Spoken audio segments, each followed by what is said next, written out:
ever been bullied at work by your boss, but you couldn't just walk away because you got rent, a mortgage, childcare, bills? And while everyone else out there is saying, just quit, you're thinking, I can't. Not yet. I see you. I've been there. Today, I'm going to talk about what to do when you're being mistreated at work and quitting is not an option. Because we all have real responsibilities. I'm going to share my own personal story and give you 3 things to do and 3 things to avoid. So stick with me until the end. This is going to be good, guys, because your peace matters, and so do you. Let me take you back a little over 20 years ago. I was working hard, crazy hours, from 6 a.m. to 7 p.m. most days, never missing a beat.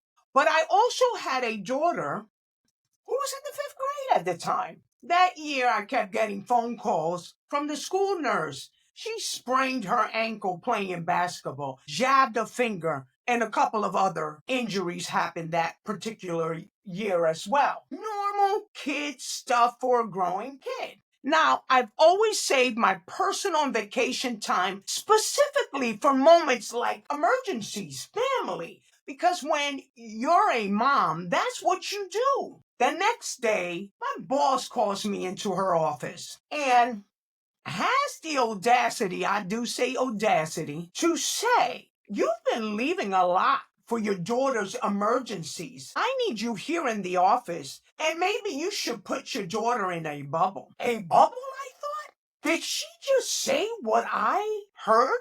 A bubble? I felt my blood pressure spike. I couldn't believe it. And then she ended it with, I know we won't have any more issues. And ooh, if she could read my mind. Meanwhile, I was thinking, what?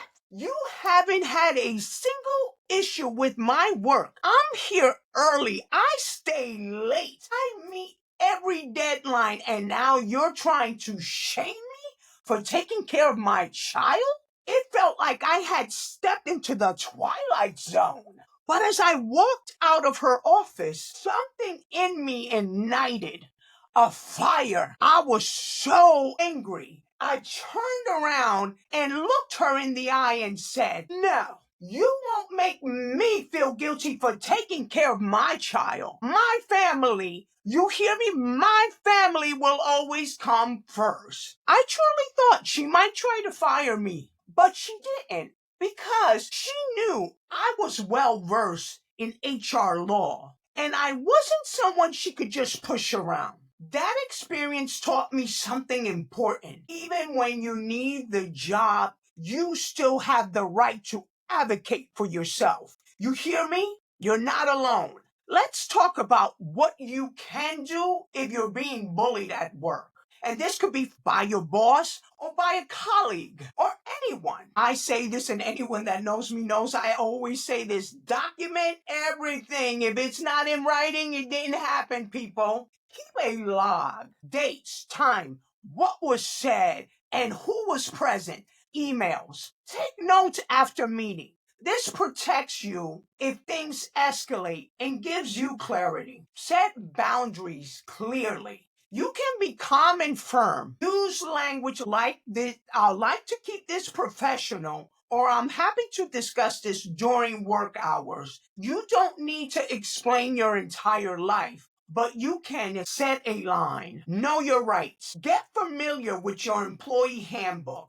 If your workplace has an HR department, learn the chain of reporting, bullying, discrimination, harassment. These are real and documented issues. Don't let them go unchecked. What not to do when you're being bullied at work.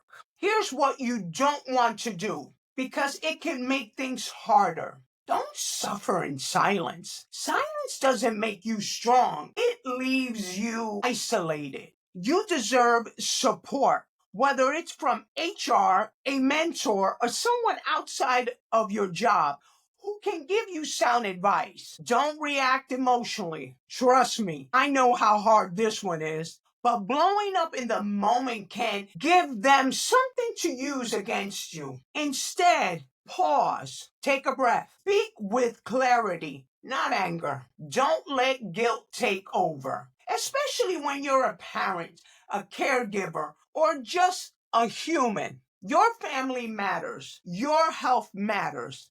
Don't let anyone make you feel small for having a life outside of the office. Now let's talk about what comes next. Because yes, some of us might be thinking, I can't leave, but I also can't stay forever.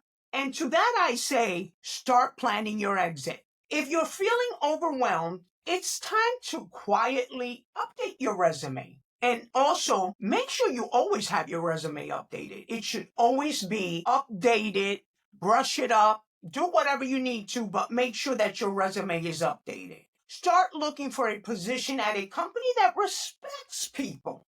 Do your research where your skills are appreciated and your humanity is seen as a strength, not as an inconvenience. You don't have to quit today, but you can start preparing for a better tomorrow.